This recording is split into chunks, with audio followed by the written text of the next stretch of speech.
Iran ने अब तक का सबसे बड़ा हमला किया है अमेरिका के बेस पर, खास तौर पर जॉर्डन में। और ईरान की जो डांसिंग मिसाइल कहते हैं, जिसे जिगजैग मिसाइल्स भी कहा जा रहा है, उस डांसिंग मिसाइल ने ऐसी तबाही मचाई है जॉर्डन में, जिसके अब जो तस्वीरें सामने आ रही हैं और जो ईरान दावे कर रहा है उसके मुताबिक देखिए, ईरान ने बहुत बड़ा दावा किया है। ईरान ने यह कहा है कि जॉर्डन में दर्जनों अमेरिकी सोल्जर्स मार दिए गए हैं।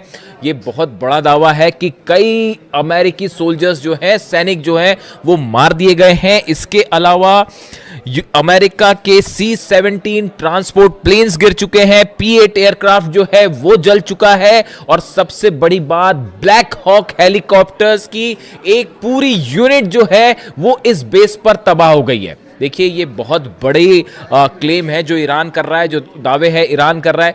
ईरान की तरफ से पहले भी जो दावे हुए, देखिए वो धीरे धीरे सच साबित हो रहे हैं। हमने आपको बताया था कि जॉर्डन में जो हमले हुए हैं उसमें कई प्लेन तबाह हुए हैं। अब वो बात धीरे धीरे सामने आ रही है। 4 अमेरिकी सोल्जर्स की मौत की खबर जो है वो सामने आ चुकी है। लेकिन इसके बाद अब ईरान की तरफ से जो दावा है, ईरान का कहना है कई दर्जन अमेरिकी सैनिक जो है वो मारे जा चुके हैं। लेकिन अब देखिए, इसमें बड़ा सवाल ये है कि आखिर ये हमले जॉर्डन पर कैसे हुए और कैसे ईरान के मिसाइल्स ने जॉर्डन के बेसिस पर जो है वो इतना सटीक निशाना साधा कि वहां हाहाकार की स्थिति है। देखिए, मुवफ़्फ़क़ अल सॉल्टी बेस जो है पूरी तरह से तबाह है। बताया जा रहा है यहां पर जबरदस्त हमले हुए। Prince Hassan airbase, King Faisal airbase, ये जॉर्डन के वो बेसेस हैं जहां बड़ी संख्या में अमेरिकन जो थे सोल्जर्स मौजूद थे। अब देखिए हुआ क्या, ये कैसे जॉर्डन में इतना बड़ा नुकसान जो हुआ है अमेरिका को, जिसके दावे हो रहे हैं, ये कैसे हुआ, और ईरान की डांसिंग मिसाइल का क्या रोल है इसमें। अमेरिका के तमाम अखबार, मीडिया आप उठा के देख लीजिए, वो इन खबरों से भरे पड़े हैं कि ईरान की डांसिंग मिसाइल, जिगजैग मिसाइल, जो अपना रास्ता बदल लेती है।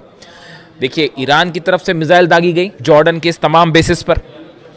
हुआ ये कि अमेरिका के पेट्रियट सिस्टम ने, थाट सिस्टम ने इन्हें रोकने की कोशिश की।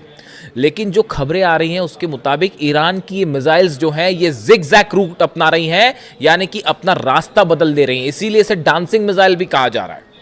और अमेरिका का ये कहना है, अमेरिकी मीडिया का कहना है, साहब मैं खुद नहीं बता रहा अपनी बात, अमेरिकी मीडिया जो दावे कर रहा है, आप उठा के देख लीजिए जितने अखबार हैं अमेरिका के, कि ये जिगजैग मिसाइल और ईरान की डांसिंग मिसाइल को रोकने में पेट्रियट और थार्ड पूरी तरह से नाकाम हुआ। और इन मिसाइल्स की स्पीड इतनी ज़्यादा थी कि इसे रोकना असंभव था। नतीजा ये हुआ कि बहुत बड़ा नुकसान हुआ है, और अब अमेरिका ने इसे स्वीकार करना भी शुरू कर दिया है। और कितनी कैजुअलिटी हुई है ये अभी आने वाले वक्त में पता चलेगा।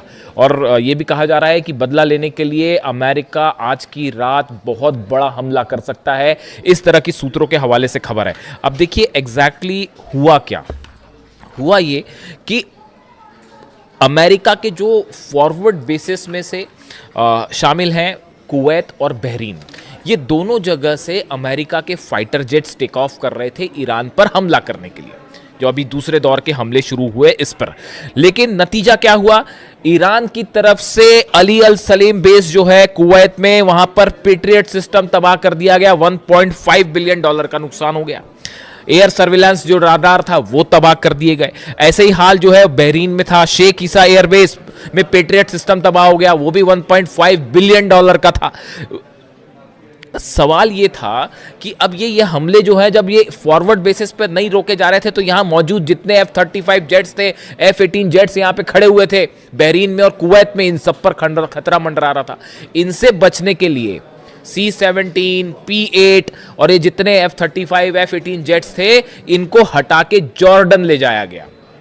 इनको हटा के जॉर्डन ले जाया गया। जॉर्डन से ईरान की दूरी ज़्यादा है बजाय कुवैत के और बहरीन के। तो इन हालात में इनको जॉर्डन ले जाया गया। अब जॉर्डन जो है वो मुख्य सेंटर बन गया ईरान के अगेंस्ट हमलों का, और जितने जेट्स टेक ऑफ कर रहे थे वो जॉर्डन से टेक ऑफ कर रहे थे। और जो अलग अलग हमले हुए, खासतौर पर ईरान के ब्रिज पर हमले हुए, टनल्स पर हमले हुए और एनर्जी सेंटर्स पर हमले हुए, उसका नतीजा ये था कि ईरान ने पलटवार शुरू किया। और सबसे बड़ा जो टर्निंग पॉइंट था वो ईरान शहर में जो ईरान के सैनिकों पर हमला किया गया, वहाँ से ईरान की सेना का गुस्सा भड़क गया और अब निशाने पर आ गए जॉर्डन के बेसिस। यानी बहरीन और कुवैत से बड़े हमले शुरू हो गए जॉर्डन पे।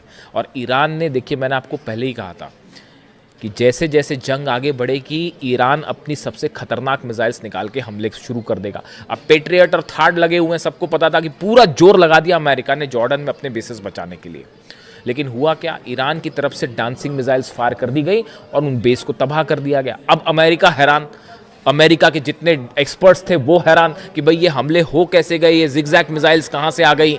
और आप देखिए इतनी लंबी जंग चली, तमाम हमले हुए अमेरिका की तरफ से। डोनाल्ड ट्रंप ये दावे करते फिर रहे हैं कि भाई 70% मिसाइल ख़त्म हो गई है और 90% मिसाइल ख़त्म हो गई है। मेरे से भी दर्शक अक्सर ये सवाल पूछते हैं कि क्या ईरान की मिसाइल सब खत्म हो गई है, जैसा दावे डोनाल्ड ट्रंप कह रहे हैं। मैं आपको फिर से इस बात को रिपीट कर रहा हूँ, ईरान के पास कितनी मिसाइल्स हैं या तो अहमद वाहिदी साहब जानते होंगे आरजीसी चीफ, या अली खामेनी साहब जानते थे। इनके अलावा हकीकत क्या है कोई नहीं जानता। ईरान में कितने मिसाइल सिटीज हैं, इसी दिन के लिए अली खामेनी साहब ने अपनी सेना को तैयार किया था, इसी दिन के लिए तैयार किया था।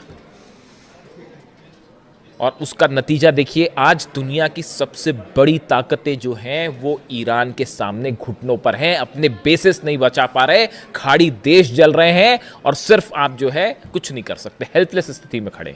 तो हुआ ये, जहां पर हमने बात छोड़ी कि पीछे कर लिया गया, अब ये डांसिंग मिसाइल्स फायर हुई। अब अमेरिका में चर्चा शुरू हुई कि भाई यहां तो दावे कर रहे थे ट्रंप की सब खत्म हो गया, फिर ये मिसाइल्स कहां से आ गई।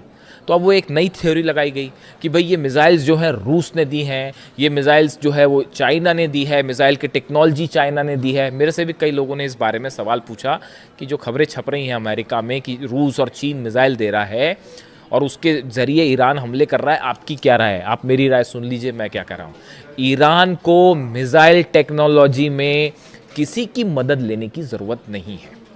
आप अगर ईरान के मिसाइल प्रोग्राम को देखें, ये कोई आज 6 महीने और 1 साल भर का प्रोग्राम नहीं है, ये बड़े समय से चल रहा है।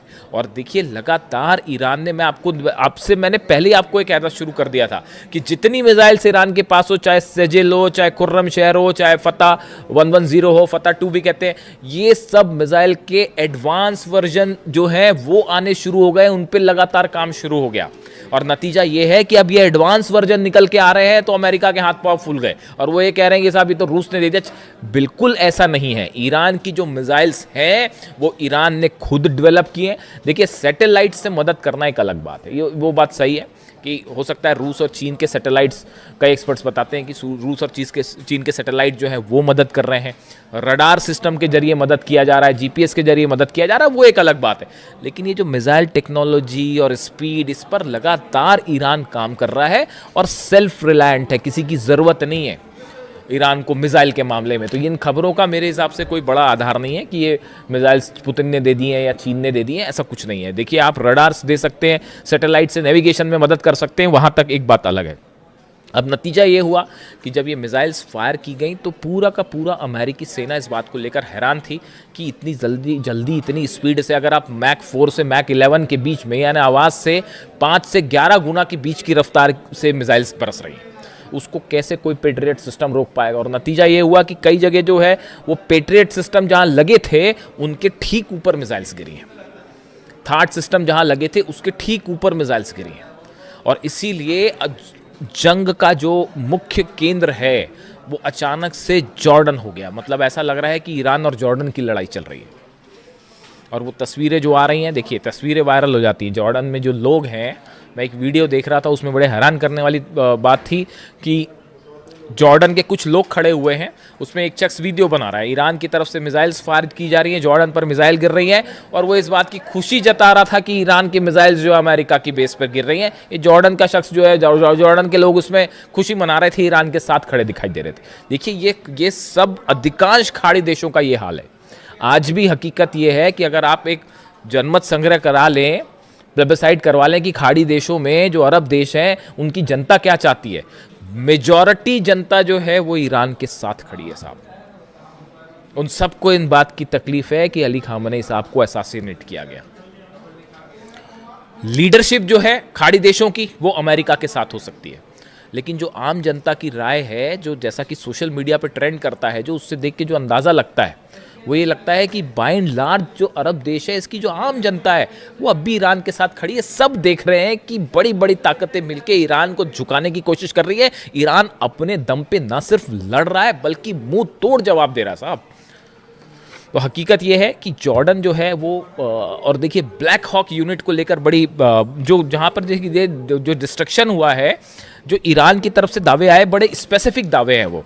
एक तो ईरान की तरफ से कहा गया है, Islamic revolutionary guard corps says it launched ballistic missile at US C-17 transport plane and P-8 aircraft at Aqaba airport in Jordan, claiming several were heavily damaged, कई डैमेज हो गए, ये एक क्लेम था। दूसरा क्लेम आया कि जो ब्लैक हॉक हेलीकॉप्टर्स हैं अमेरिका के, जो कई जगह ऑपरेशन में इस्तेमाल होते हैं, खासतौर पर मिलिट्री ऑपरेशन में। अब ये भी बड़ी गौर करने की बात है। मैं कल सुबह आपको एक बड़ा खुलासा करूंगा, कल सुबह कोशिश करूंगा जल्दी वीडियो ले आऊं आपके लिए। सुबह ये खबरें आ रही हैं कि जो ब्लैक हॉक हेलीकॉप्टर्स हैं, देखिए इनका इस्तेमाल ग्राउंड ऑपरेशन के लिए बहुत ज़्यादा किया जाता है। ग्राउंड ऑपरेशन के पहले या ग्राउंड ऑपरेशन के दौरान, सोल्जर्स को नीचे उतारने पर, ग्राउंड ऑपरेशन के पहले स्ट्राइक्स करने पे, इसमें बहुत ज़्यादा इस्तेमाल होता है ब्लैक हॉक हेलीकॉप्टर्स का। जॉर्डन में बड़ी संख्या में ब्लैक हॉक हेलीकॉप्टर्स मौजूद थे, जो इस ओर इशारा कर रहे हैं कि ग्राउंड ऑपरेशन की तैयारी है। ये बात ईरान अच्छी तरह से समझ रहा है। नतीजा ये हुआ, डांसिंग मिसाइल्स ने ब्लैक हॉक का डांस करवा दिया साहब। और वो जो है, बड़ी संख्या में ब्लैक हॉक हेलीकॉप्टर्स जॉर्डन के बेसिस पर तबाह हुए हैं, ऐसे दावे ईरान कर रहा है। और ये जो स्ट्राइक्स हुई हैं, इस स्ट्राइक्स के बाद अब ये माना जा रहा है, देखिए बड़ा नुकसान है, सोल्जर्स मरे हैं, बेसिस तबाह हुए हैं। पिछली बार जो जंग हुई थी, जो इस सीज फायर के पहले की जो जंग थी, उसके जो आंकड़े आए, 428 अमेरिका की अलग अलग संपत्तियां थी, प्रॉपर्टीज थी, जिसमें सब शामिल थे अलग अलग, उन सबको जला दिया गया ईरान की तरफ से। यानी आप दूसरे सरल शब्दों में कहें, अमेरिका के 428 ठिकाने ऐसे हैं, जैसे एयरपोर्ट हो गया, मिलिट्री बेस हो गया, एम्यूनिशन रखने की जगह हो गई, सोल्जर्स जहां पर रुकते हैं, बैरक्स हो गई, ऐसे करीब 428 ठिकाने अमेरिका के ईरान ने जला दिए थे। ये जो सीज फायर का खेल डोनाल्ड ट्रंप खेलते हैं, ये क्यों खेलते हैं आप बताइए? अगर जंग जीत रहे होते अब तक कब्जा कर लिया होता साहब, अंदर घुस के, जैसे इराक में किया, जैसे अफगानिस्तान में किया, बाद में फिर बाहर निकलना पड़ गया, वो एक अलग बात है। लेकिन अगर जीत रहे होते तो कहीं ये कतई बात नहीं करते डोनाल्ड ट्रंप, अमेरिका कतई बात नहीं करता। ये जो बार बार हो रहा है कि हाँ अब ईरान तैयार हो गया, अब बातचीत हो रही है, हकीकत ये है कि जब बुरी तरह से पिटते हैं तब इस तरह की बात करते हैं कि साहब सीज फायर कर लो। बड़े सारे एक्सपर्ट्स की ये राय है कि अमेरिका तब सीज फायर की बात करता है या टॉक्स की बात तब करता है जब ऐसा लगता है कि हारने लगा, और एक बार फिर वही स्थिति बनने लग गई है। जितना नुकसान हुआ है, देखिए ये बात साफ है, आप एयर स्ट्राइक्स करके ईरान को नहीं दबा सकते, नहीं हरा सकते, हराने का कोई सवाल ही नहीं है। अब हॉर्मूज में 2 जहाज देखा आपने किस तरह से ठोक दिए फिर से, तो हॉर्मूज पूरी तरह से ईरान के कंट्रोल में है। और अब खाड़ी देशों में बड़े missiles, dancing missiles, zigzag missiles, जिनका इस्तेमाल हो रहा है, इसकी कोई काट किसी के पास नहीं है। और अमेरिका के plane, Black Hawk helicopters, C-17 transport plane, सब के सब आग के हवाले हैं। आज की रात भयानक हमले होने वाले, इसमें कोई शक नहीं है। ईरान भी तैयार है और देखते हैं अमेरिका की तरफ से क्या स्ट्राइक होती है। जो भी अपडेट होगा पहुंचाऊंगा आप तक। Thank you so much.